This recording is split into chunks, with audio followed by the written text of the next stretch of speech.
Welcome, in front of me is ASUS Chromebook C434, and in this video I will show you where the power button is located on this laptop.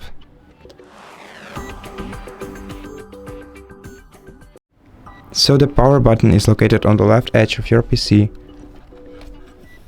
right here, next to your volume level buttons, sound volume level buttons.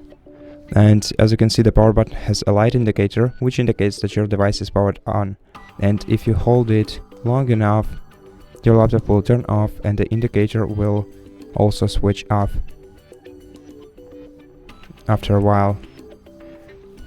And that's it. Thank you for watching this video. If you liked it, consider subscribing to our channel, leave us a like and a comment below, and I'll see you in the next one.